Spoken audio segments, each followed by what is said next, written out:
Hello, everybody, and welcome back to That Milan Podcast special episode again. This week, we didn't have Matt with myself earlier in the week, and if you didn't catch that podcast, check it out. It was between myself and Alfredo from Azurdi TV on TikTok. Be sure to like, subscribe, and comment on that, and obviously like, subscribe, and comment on the podcast itself. But today, Santangelo is back, as well as another recurring guest. But first of all, Matt, how are you? Before we introduce our top guest again.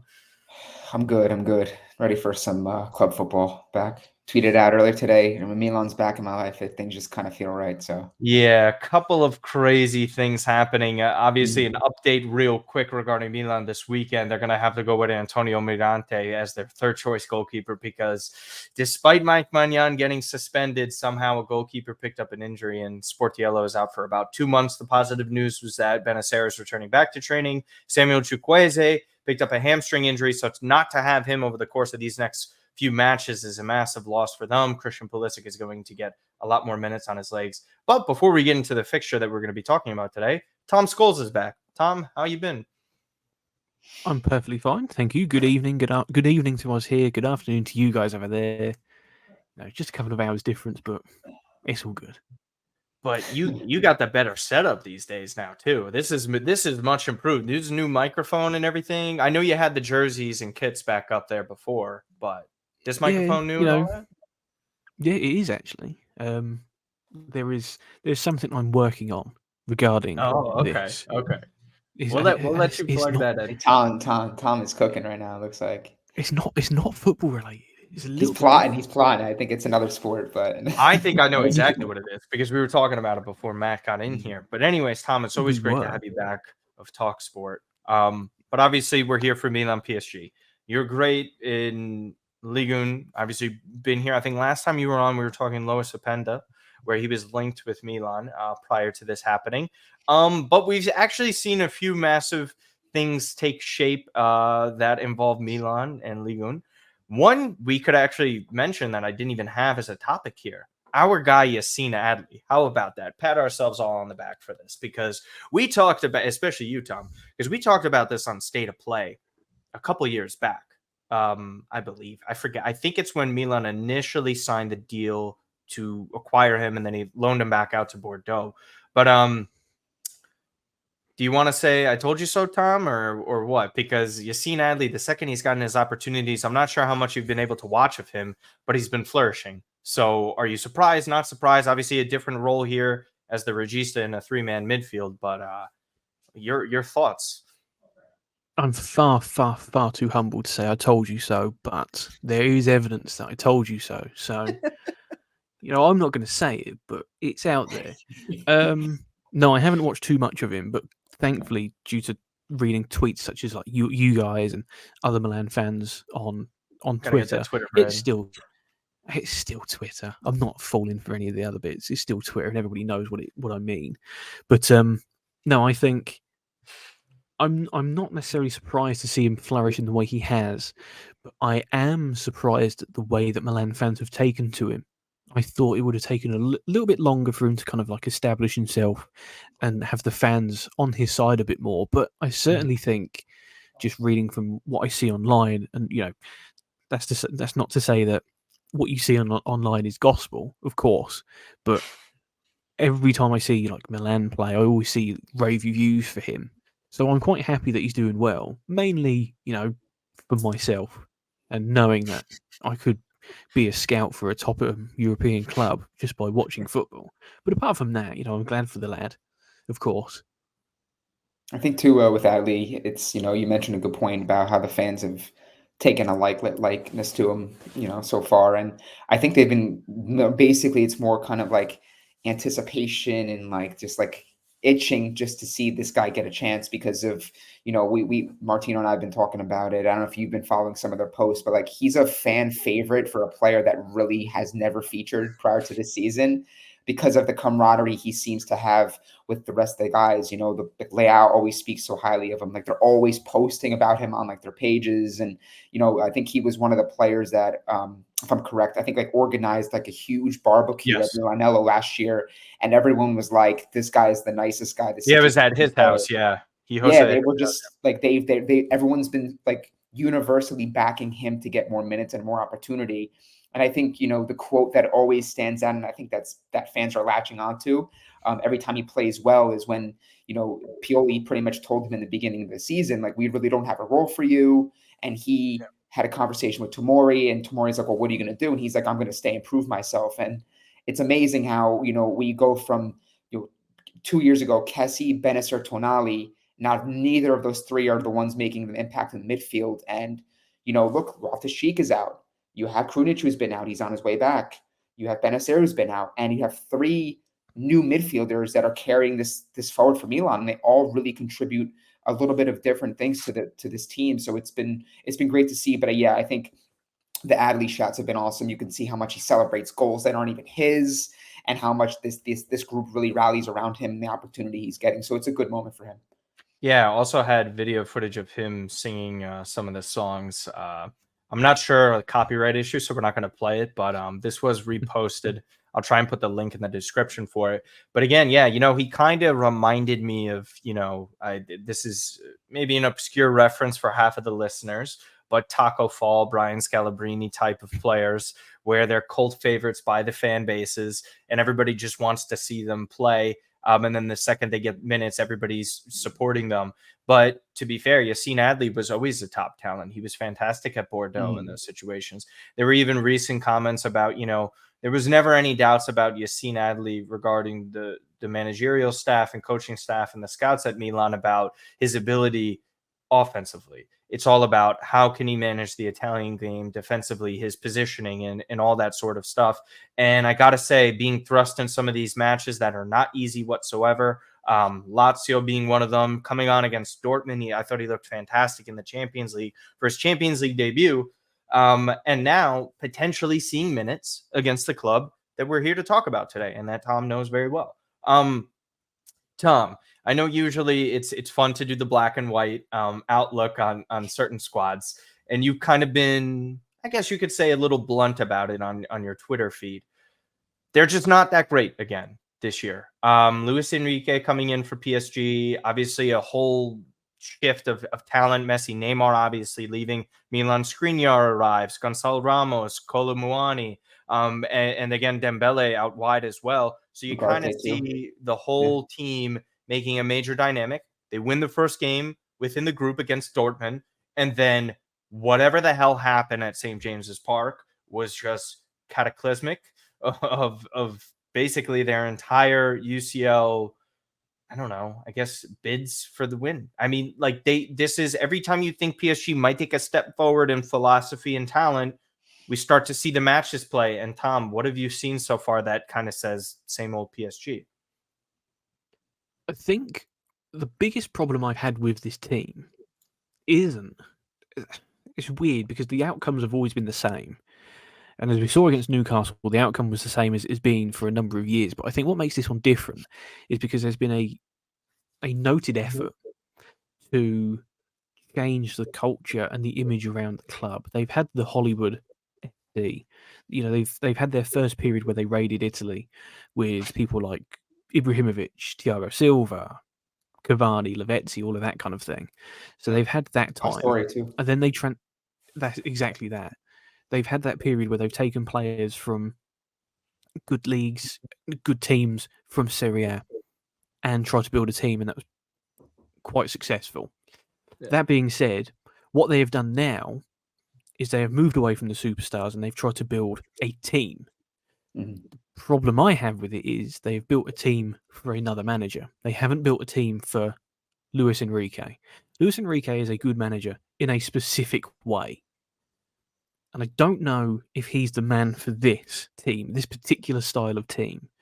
You watch him again, you watch his teams, not just in the Champions League, but in Ligue 1 as well, where certain bits and pieces go on where they're possession for possession's sake.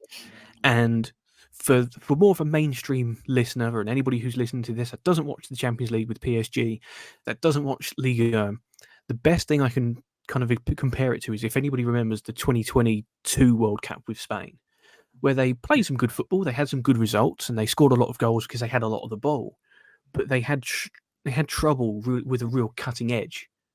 and they lacked that real kind of killer instinct, that killer pass. And I think we are seeing a similar thing now. The difference between that Spain team and this PSG team is this PSG team has Kylian Mbappe, and I know it's quite reductive to just say him and everything like that, but he's a pure game changer. You put him in another team, and he changes the dynamic going forward.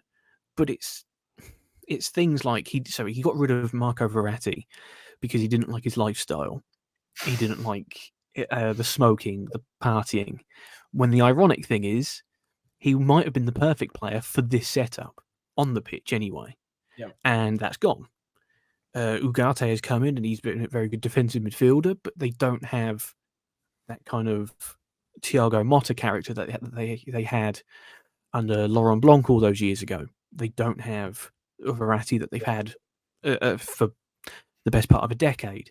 And they've got, on paper, they've got a really good squad and arguably the most balanced squad in quite some time. But I think they've built it for the wrong manager. Now, maybe that's because he was the only manager that was available and that would go. Maybe they looked at Nagelsmann and thought he's the guy, but he turned it down for, citing issues with the board. And, let's be honest, if there's one problem that club has, it's with the board. It's in the boardroom and the meddling with, whoever's kicking about at that time. Yeah. But I think, on paper, you look at that team and go, okay, that's a really good team. Donnarumma has his faults, but he's not terrible. He's one of the players I think you'll probably end up replacing because he's a good goalkeeper, but he hasn't good improved significantly since he left them. Yeah. You can't just be a shot stopper now. If that was the case, David De Gea would still be at Manchester United. They've released him and he still doesn't have a club. Somebody would have picked him up.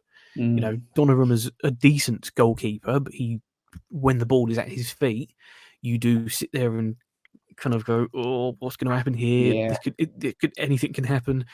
And when you're in a Luis Enrique team, and this is why I think the problem, not blaming Luis Enrique for everything, but they've given him a goalkeeper who isn't very good with his feet, and that's a really, really big part of his team.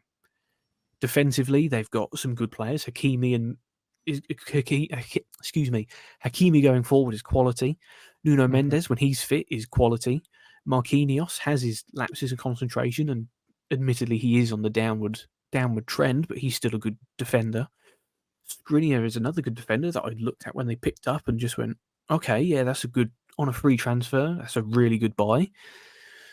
And then you just look around and you look at the forward line and you think, okay, you've got Mbappe on one side, you've got Muani or Dembele on the other, you've got Ramos, and you've got all of these other players, and it just isn't gelling. It just isn't gelling at the moment.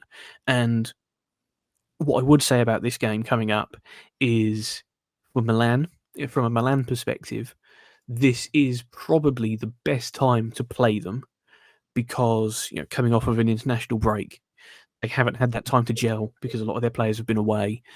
But also, as we saw in the game at Newcastle, if you have a hostile atmosphere and if you get at them and make them uncomfortable, you can have them.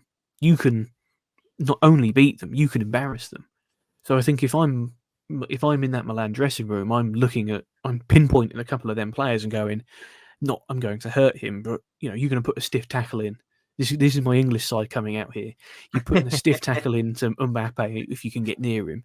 You're putting yourself about and just kind of like getting the fans going, getting the stadium going. And the moment the noise and the atmosphere is generated, I think there is something. Clubs have DNA, and one of the bits of DNA that this club has is when the going gets tough, the tough go into hiding, and I wouldn't be surprised if that was to happen this time around. Matt, you got anything? Again, this one is in France for this first one because they go back to back, just so people know. So they're going to go to Paris for this. Obviously, Juventus on the weekend. Milan still haven't scored a goal, Matt. Do you think that changes against this PSG side away? So, you highlighted the goalkeeper, who Milan fans are obviously familiar with, and they're going to, the traveling supporters are going to try to, drown out a lot of the, the noise in that system, in that stadium, and kind of jeer them and try to make things uncomfortable for GGO, which they've already thrown dollars at him and the international level. So he's going to be used to it by now. But I think it's going to be interesting because I think they have the attacking players. If Giroud is starter, which I think that he will be, but you have guys like Pulisic, you have Leão, who they know Gigio.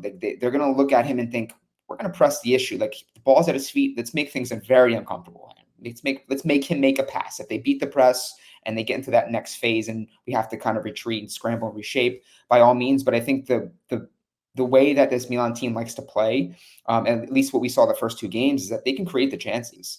They can press the issue. They can be the aggressor in a match like this, right? I think the first couple seasons where they returned to the Champions League, there was that fearful mentality of like, we're here. Let's just not get beat. Like, let's just not lose the ball. Let's play safe, more conservative. But the first two games were pretty much a carbon copy of one another. They created more of the clear chances. Obviously, the Newcastle game, that was like 3-4 times the amount of chances created in shots. But the second game against Dortmund, they had the better looks. They were, in my eyes, in the eyes of many, the better side. They just couldn't find the goal. Is it against PSG? I think they're looking at the game that PSG just played against Newcastle and thinking, we outclassed Newcastle. They got 4 goals on PSG. Granted, I know they were at home. We're traveling here. But I think they're exposed. They've kind of more or less seem to have a little bit of the blueprint now how to go at this Paris Saint-Germain backline. And of course, you'll put Gigio in situations to essentially force the error, because now it's not even, to your point about him being a great shot stopper. I still think he's a very top shot stopper. But I think they know to play to, hey, let him play the ball to his feet. Let's keep pushing him. Let's make him make a pass that we know he can't make. And he is very susceptible to errors. And look, if Milan aren't going to be able to finish their chances, maybe it's something as simple as, hey, we're going to get Gigio in a clumsy spot. We're going to expose his lack of a distribution. And we're going to maybe get our goal that way. I'm not saying it's going to be a goal fest for Milan. I think they've done really well through their first batch of games in the league where they can create chances. They could beat PSG outright, given where PSG is and the flaws that they have currently that you've mentioned. So I think it's going to be interesting. Of course, I feel, and then Martino can kind of speak to this too, I feel as though whether it's Giroud or whether it's Okafor is going to tell a lot of what type of game Milan are going to try to play going into Paris. That was going to be my next point. Yeah. Yeah. If it's an Okafor, I think they're going to be really aggressive and they're just going to try to just flood the box and put Gigio in uncomfortable spots. But if it's Giroud, I think they're going to be more of that opportunistic, hey, let's see if we can keep the game tight. Giroud takes the ball down, let guys get forward and sort of, control possession and just kind of keep wave after wave coming onto this PSG backline. But Martino, what do you think? Yeah, so personally speaking, right, just talk about this first leg or first fixture, and then obviously the one to Milan because they go back to back. Because I think the one in Milan is, I don't think who you start up front. That guy won't be able to handle the pressure in that stadium. He can't handle it during Italy matches. What do you think is going to happen when there's actually 80,000 Milanisti in there? He's not going to do well. It's just factual. It's just the way the guy handles himself. Maybe he'll have a great reactionary save. He usually does. But if you're talking about pressure on one, this is his first time playing them again at San Siro. So this is the first one here. I think you have to start Okafor. If you look at a lot of these fixtures that Milan have coming up, obviously Juventus over the weekend, and then the quick turnaround to play PSG, he's not going to be able to play those minutes. He's tipped to start this Sunday against Juve. They're obviously a little depleted. They have Danilo out. It doesn't look like Chiesa is going to be there. Obviously Milan have their issues and their absences there, with Mirante going to be the third choice goalkeeper. But again, with Giroud as well against Napoli, always has a good record against them. What does Milan value more? And what can they get out of the 4 matches upcoming? And what's the best avenue to explore? And I think it's starting the athletic beast in Noah Okafor in a very athletic competition. Because we saw the second that he got subbed on against Borussia Dortmund on how much the dynamic changed. In the amount of opportunities and chances created where Giroud is a great target, man. We all know this. But when you're there as a defense and you pretty much are sitting back and don't have to worry about your striker that you're facing running in behind you, it's a completely different approach to the match. Now, with Milan here, we've shown, and Tom, I want to ask you about this performance at St. James's Park. The scoreline was a beatdown. Was the full 90 minutes indicative of so? Because to me, sometimes score lines can get a little bit more out of hand. You could be in a match and then, 10 minutes happen and you could see a couple goals be scored. But for this, I mean, you saw how Newcastle looked in the first match. And I still say this. I know Milan only have 2 points, but they look like the best team in the group over the first 2 matches, if you take in both performances into account. But this performance away, what was that? 4-1, was this sort of a snowball effect of like when one goal went in, Newcastle had all this momentum and then it started to get out of control for PSG? I think it was a collection of almost everything you mentioned, where it was Newcastle's first Champions League game at home for about 20 years. It was the occasion of it all, and the fans were well up for it. And it goes back to the point, about getting the fans on side. When Milan play PSG at San Siro, that's going to be important. Even when they play them at the Parc des Princes, it's going to be important in the opposite way, because the fans will be looking at that and they'll be looking at this game the same way, we're talking about it now of, okay, maybe the Newcastle one was a blip, but this is the game. This is the game that you start up on. If Milan attack them with in the way that you've said, in athletic pressing, getting in behind, the fans are going to get nervous.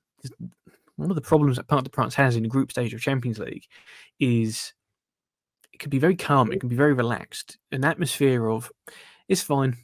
1-0 down after 10 minutes, it's fine. They'll get back to it. But what I think that Newcastle game did was it was a bit of I don't know whether they realise it or not, or maybe it's just me looking into it a bit too much. But it did feel a bit of a reality check, because it was the perfect storm of Newcastle fans being really up for it. It was a classic. I'm not keen on Newcastle for off-field reasons, but I think, which is ironic, but not that it's one against. I dislike all of that kind of thing. Yeah. No, but, we got you. We understand where you're going with that.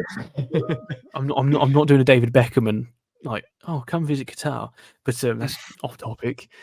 I think it was, everybody's up for it. Everybody was going, oh, Newcastle are back. Whoa, what a massive club. All that kind of nonsense. And it fed into, and I think what also happened as well is when PSG set up that game, it was a 4-2-2-2. Yes. Yeah. It was an absolute mess. And they just basically said to Newcastle, you see that bit in the middle, you see the centre circle and the 20 yards either side of that, that's yours. You can do what you want with that. We ain't going to stop you for the first 45 minutes. And you go in at half time and everyone's going, okay, there's got to be a change. There's got to be a system change. Maybe a system change. Maybe there's going to be a sub or two. Come out the second half. There's nothing. Absolutely nothing changed. And guess what happened? The exact same thing happened. They got torn to pieces. And if you look at the stats, then Paris Saint-Germain, I think I jokingly tweeted about it that, yes, they lost 4-1, but they had over 60% possession. And in Luis Enrique's 73% possession. Yeah. 73. That's 6 points in the group to that man. He is the master of possession with no end product. Yeah. Show my true colours a little bit here. I should really tell you. So he doesn't have Leo Messi to bail him out, or actually the greatest attack that we've seen in the 21st century, I guess you could say, at that point, right? With Messi, Suarez, Neymar. It's almost like starting young. Sorry, I didn't mean to cut you off. It's also like starting a terrible system in a situation like that, where that was going to be my question. Sometimes in some situations you have to read the room when it comes to these teams. If we'll use last season's Champions League final as the example, if Inter had tried to match Man City toe-to-toe, they would have been battered. And yes, they lost in the end, but it was a far closer game than I think most people expected. If you try to match amazing teams toe-to-toe, you're going to get beat, and you're going to get beat comfortably. But what also can happen is, if you don't play the team that is right for the situation, you can also get battered. Paris Saint-Germain thought they could play their way, which might work at home. And I don't like to do this because I feel like it's quite degrading to Clermont foot, right? But if you're playing Clermont Foot at home and you win 4-0 playing 4-2-2-2, that doesn't mean that you should then do the same in a different environment, in a different situation. And I think that's a mistake that was made. And they haven't even been that impressive in domestic form. They were less than impressive against Newcastle. And I think, Enrique took all the blame at the end of the game. And I think that's probably one of them things where it's like, oh, I've got to do this. But I don't know. I think the Newcastle game, if you look at the statistics, Paris Saint-Germain were on top for quite a lot of the game. But it was a classic example of you had to watch the game to understand how it flowed. Newcastle hit at the right moments, they scored with their opportunities, and they capitalised on the weaknesses that Paris Saint-Germain had. Whereas on the flip side, Paris Saint-Germain didn't recognise their weaknesses and didn't recognise the flaws within their game until it was too late. And they pulled a goal back. I think it was Luca Hernandez did it. I think he pulled a goal back. It was like 3-1. Correct. And there was a little bit of 5-minute period where you're like, okay, if they get a second here, this could be game on. Not that they would have deserved it, but that's not the point. If you watch the game, it was horrendous how it played out. And I think Milan will look at this and there'll be some arrogance in the part of Paris Saint-Germain where they might look at it and go, okay, it was just a blip. 4-1's an abnormal result. We're back at home. AC Milan haven't done all that well. Like looking at it, they drew 0-0 with Newcastle. There's not really that much firepower, and they might approach that in a similar way. And not saying they'll lose 4-1. Sure, it won't. It might not wield the result they want. And I think if you're Milan, you're looking at that Newcastle game and going, okay, the star player in the team was a 17-year-old centre midfielder. I know this is easier said than done, but if you restrict Mbappe as much as possible, the other players in the team are so inconsistent that you can capitalise off of it.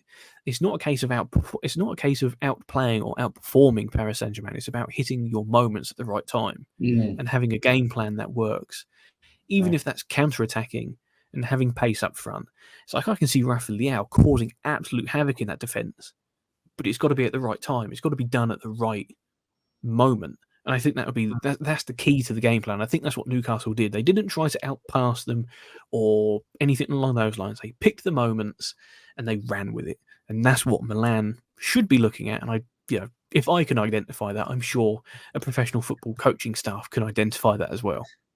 So I think you make a great point with the moment, right? Because I think, and then you mentioned the perfect player that, everyone's kind of been me and Martino, we've always sung the praises of Leão, and we thought the criticism that maybe some people have had of his performances over the first two legs in the Champions League in general, like, well, these players need to have in the past have done this. Shevchenko had this moment, Kaká had Old Trafford, like Leão needs to have that moment, and people forget that how much he tormented Napoli 3 or 4 times in the span of a couple weeks last year on the way to the semifinal, right? But again, people only and even to just help your point with this too, he created the best opportunities in both games.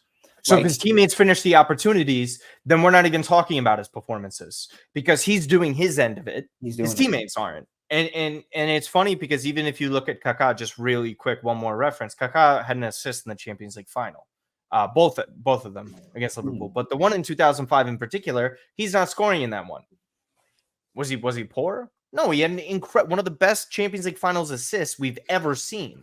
And so when someone like Crespo finished his chances, or if Giroud would have finished his chances, you're talking about Milan being at the top of the group right now. And I think that's just like the funny thing. It's just the revisionism is so stupid and skewed in one direction for whatever reason. I don't know. The guy has to win a Champions League for these people to shut up. That's the unfortunate reality. Which is crazy too, because in a completely different conversation, obviously there's been the back and forth between Ibrahimovic and Balotelli, and people have said well, both Balotelli's won. He won the treble with Inter. Ibrahimovic didn't win. I'm like, this guy has 30 plus trophies, 500 plus goals over 2 decades. FIFA player, team of the years, countless goals. He's done it. Balotelli's contribution to that treble was as much as Messi's in 2006. And the criteria that people say, well, you got to do it in another league.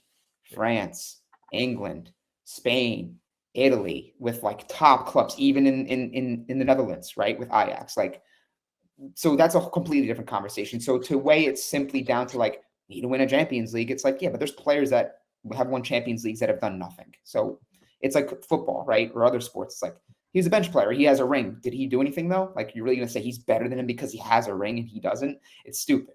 But Robert I think with Leão, I think, Tom, you make a great point in Milan taking their moments, because the first two matches, they've had moments. And in the Champions League, sometimes really all it is just one moment.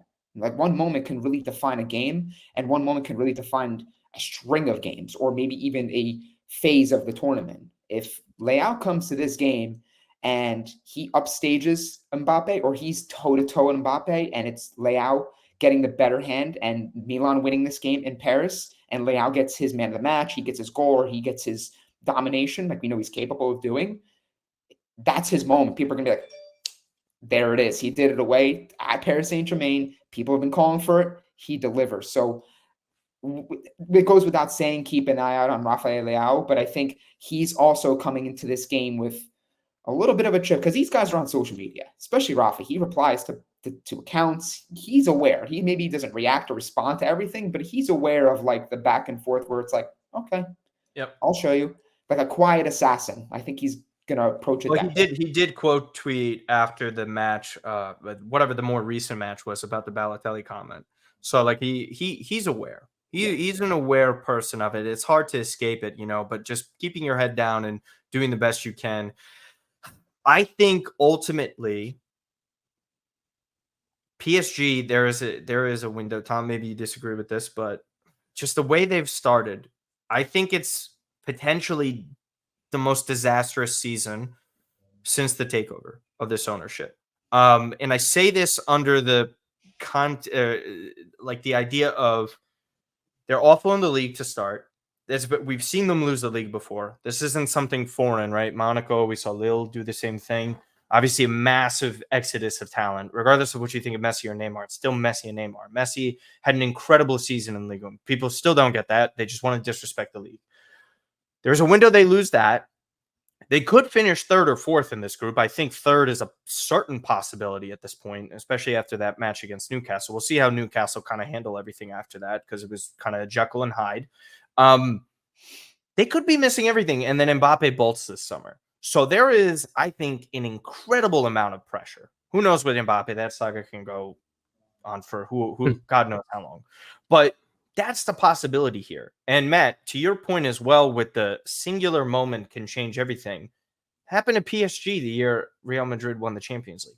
That one simple mistake, where also Messi had his penalty save, and then Benzema scores after Donnarumma made an incredible mistake. There was a lot of goalkeepers that made mistakes against Madrid that year, but that's besides the point. But just that you're dead on about the momentum shifting. Right now, I think actually whoever comes out of these next two ties in the better shape and form wins the group, in my opinion. I think that's really the case here, just because Mbappe is still a force of nature. That guy still, we could talk about how poor PSG are. If this match is tight, that's a terrifying player to face. I love Messi. I think he's going to win the Ballon d'Or. This is the best player in the world right now in Mbappe. And you have to be on your toes for that. And Milan have to capitalize on their opportunities, because again, they could also be missing the knockout stages at this rate if they fail to score. The only other team to not concede besides Barcelona in this year's Champions League, and it's not a possible so far.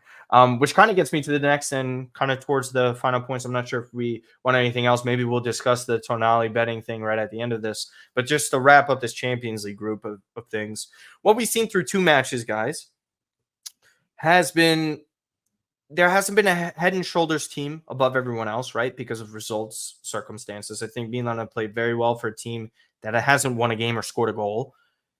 Newcastle have done very well for their first time in 20 years, like Tom mentioned. PSG they still got the 3 points against Dortmund. I think Dortmund's looked the weakest. What do we think happens here? Does Newcastle actually win this group, Tom? Or do you think, PSG, maybe they do fix it, even though it kind of sounded like you don't think that's going to happen anytime soon? What do you think happens at the end of the day with this group? I don't know whether it's because I'm so used to hearing so many Newcastle fans tell us, on the world's biggest sports radio station, TalkSport, 1089 on AM, FM, and available on your DAB radio. Download the app, 03717223344. But we've been told so many times that Eddie Howe is the Messiah, that Sean Longstaff should be in the England squad, but not replacing the best player in the world, Jude Bellingham, after an amazing performance in a next to nothing meaning qualifier against Italy. That's what working for this station sometimes does. You hear so many of these opinions that you start to believe them. And I've looked at Newcastle, and I remember watching the Milan game, the opener, and Milan should have won that 3-0 plus. It was horrendous from Newcastle. And then they go and put in this performance against Paris Saint-Germain, and then I hear people saying that Newcastle could win Ligue 1 and that they can do this and that they can get to the quarterfinals. Hey, you know what? If the draw does really well for them, they could get to the semi-finals. That's one game. That's based off of one game. Yeah. That being said, I think the advantage of St James's Park is and can be so huge to them that I think they do end up winning this group. And in a weird way, I think that's the only outlier between these teams. And when I say these teams, I'm talking specifically about Newcastle, about Paris Saint-Germain, about Milan. I think Dortmund are in danger of being cut adrift already. I think Newcastle win it just because those home games are so important. They've already got the 3 points on the board. Yeah, they're already leading in the race. And they with all due respect, they probably do beat Milan at home. Maybe not 4-1. Yeah. But they probably beat Dortmund at home. It'll be the away games that keep the group in the balance. As for Paris Saint-Germain, I look at them and I think it's the first time since the takeover where I've looked at it and gone, maybe, and this will sound mental, but bear with me. Maybe Europa League wouldn't be the worst thing. And I say that because it sounds like such a disaster. It's like, oh my God, they can't be in the Europa League. Liverpool are in the Europa League and they're taking it seriously. We've seen Atletico Madrid drop down into the Europa League and take it seriously and win it. It's a competition that should be taken seriously because it develops a culture of winning in Europe. Yeah. And that is something this squad and this club currently lacks in the current guys. They've done it. They've had European success in the 90s when it was more or less a completely different club. But I think if they were to hypothetically go out of the Champions League group stage, which is a big task in itself, and then go all the way in the Europa League, I think that would be a beneficial thing for them. That being said, I think it's maybe, again, correct me if this is my English head talking, but I think it's between Milan and PSG for second in this group. Okay. And Milan haven't finished enough opportunities to warrant a retort to that. Yeah. So I can't even say they have 0 goals. Matt. I think we would probably all agree that Borussia Dortmund's sitting fourth. Like we think as of right now, we would say Borussia Dortmund will finish fourth. I think that you've seen what Newcastle can do. Again, they can play pretty impressively against one of the larger clubs in Europe and PSG, regardless of form, right? Just strictly talking on the basis of their name and kind of the respect they get as a really good team.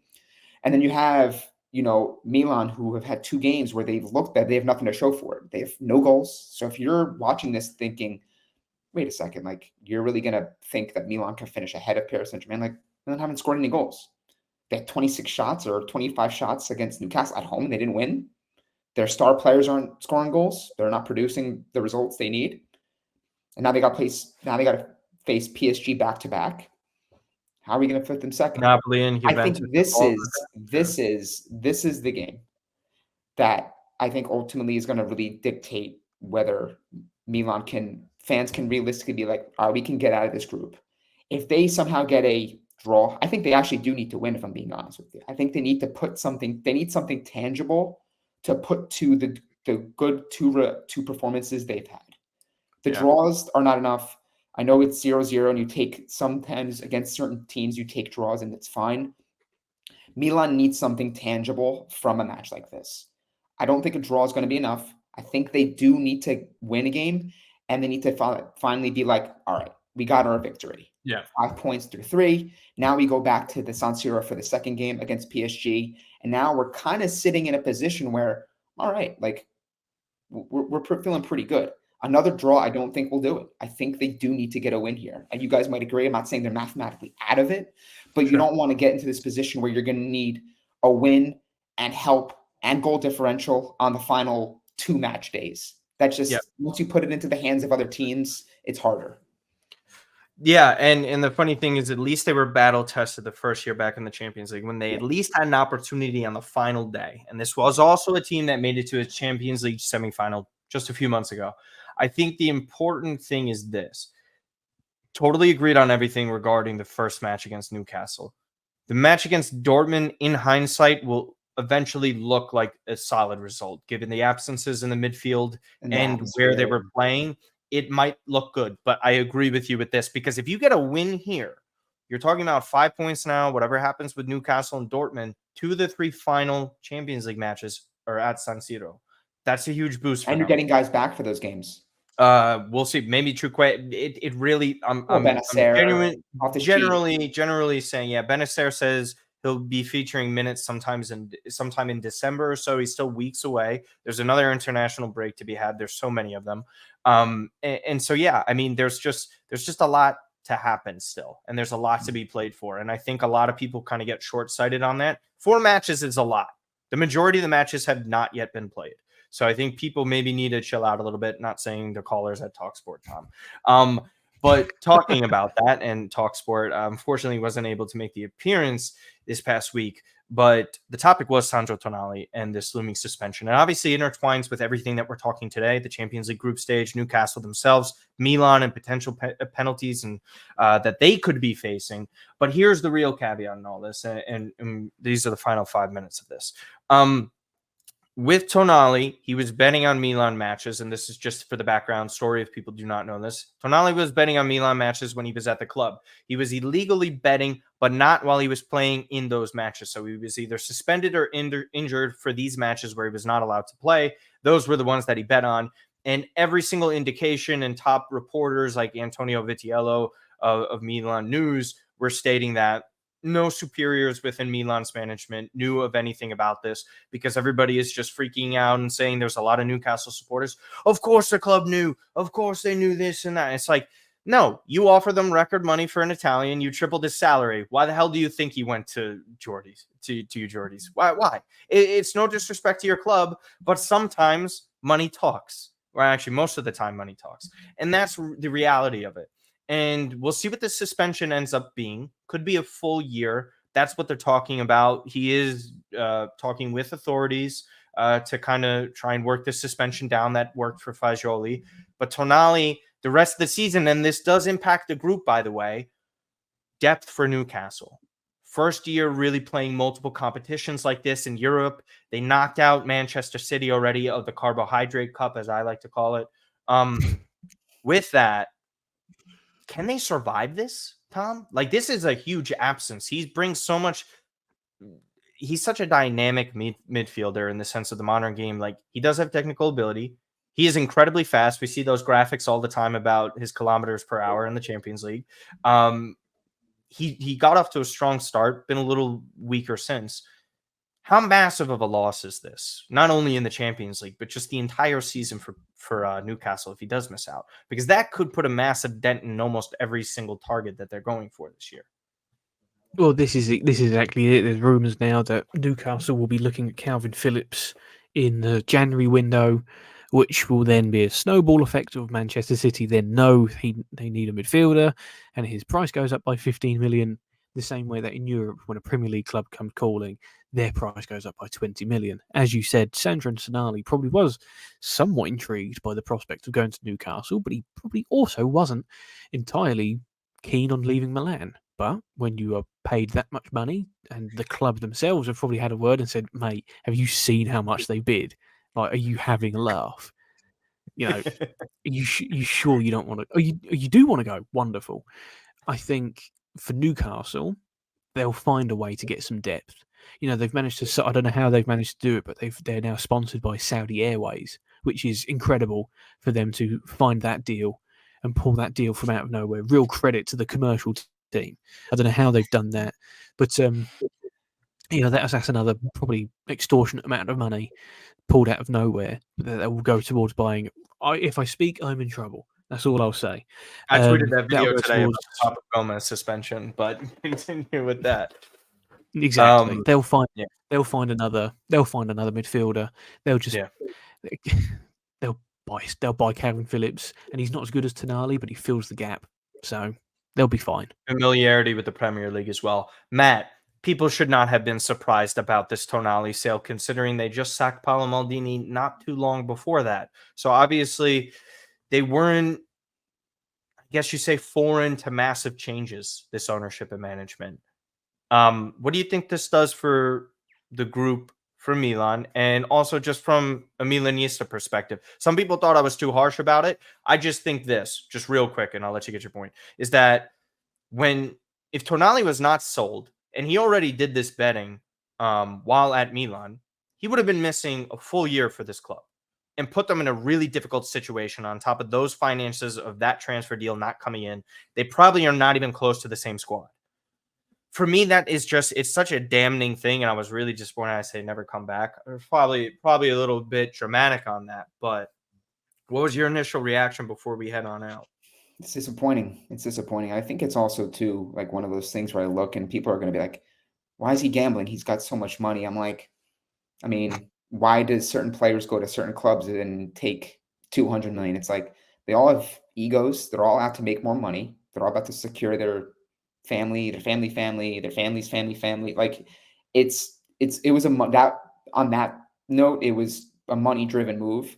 But I wonder if, because it takes two to tango, like if Tonali was thinking like, I mean, he knows what he's doing. Like, this isn't a 14, 15-year-old taking a sip of a beer thinking, oh, I didn't know. Like, I didn't know if it was illegal and, whatever. Like, 22, 23-year-old professional who's been at the professional level. Like, gambling is, if you're doing it illegally, like there's a chance it's going to come up, right? Same thing with the Papu Gomez thing. Like, people saying, what, it's just cough syrup, from, like, when in doubt, though, you just ask your doctor. Like knowing that things just get like discovered and everything can be found, right? I wonder if Tonali was thinking like, at some point this might come back to me. Like maybe I should spare Milan and take this deal and get out. Yeah. If I deal with it, I get the money because he might get fines and who knows what it gets uncovered, right? How much he's won because of the illegal gambling, who knows? Like there's still details and things coming out about it. So I don't know. I think, look, it sounds selfish, but if what reports are saying is true, that Milan had no knowledge of this, they didn't conceal any information to Newcastle, or they didn't hold anything back in talks about this. You take the advantage in the Champions League in the sense that, hey, if Tonali's out, like just every little advantage to get out of a difficult group. It is what it is. I mean, from a fan standpoint, like we love Tonali. Like we talked about, we got the jerseys, we got everything. When he left, it hurt. And now to see this happening months later after leaving, it stinks. It stinks. And I think it's also unfortunate for Italian football because they can't get out of their own way. It's, if it's talking about a massive player missing for a major competition. Yeah, if it's not stadium issues, if it's not the failures of the national team, if it's not the way the league handles racism and modernizing the brand of football and elevating the product, then it's a betting scandal, and then it's this, and it's like, as a fan of Italian football and the sport in general, it's disappointing. It's disappointing to see. So, I mean, hopefully the players learn from it, whatever the punishment may be, they deal with it, they learn from it, they grow from it. But yeah, it really is nothing more I can add on it. He took the money, he took the deal to go to Newcastle. I don't know if there's really any grounds for Newcastle fans or, to that matter, to speak and say they knew this, and it's too much. Sour grapes. Yeah. Positive news out of Italy, though, hosting the Euro in 2032. So there you go, alongside Turkey. Tom, we appreciate you so much, man. It was a great conversation today. As always, everybody on Twitter, I put on X in the thing in here, but it's @_Tom Scholes. You heard everything else about TalkSport.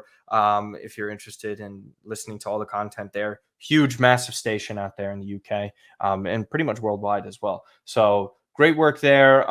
Any other stuff that you want to let people know about? I know you kind of mentioned something at the start of the show that you have a project going on. Does it have anything to do with your Twitter bio right now? Because you do have some stuff in there. All I'll say is, this is a Milan podcast, so I'm not going to sully it with other sport. All I'll say is, if you follow me on X, you'll end up finding out what it is, and that sounds far more suspicious and mysterious than it is. But I'm not. It's nothing terrible. I'll put it that way. I actually find it quite interesting, but I don't want to spoil it. Just you'll find it in there if you're looking. Just keep an eye out. That's all I'll say. And obviously, you can follow Santangelo everywhere at Matt_Santangelo, at AC Milan Bros. And that Milan podcast, obviously, that's us on Spotify, YouTube. Please like, comment, subscribe, everything. We're also on Apple Podcasts. A lot of the clips get uploaded to my Instagram as well, which is right here. Santangelo, any final things that you want to say? No, just thank you for the continuous support, Tom. Yep. Always a pleasure chatting with you, and good luck on that project whenever you feel you want to reveal that to everybody. I thank you. I appreciate it. All right, guys. Thank you so much for listening, and take care. We'll see you next time.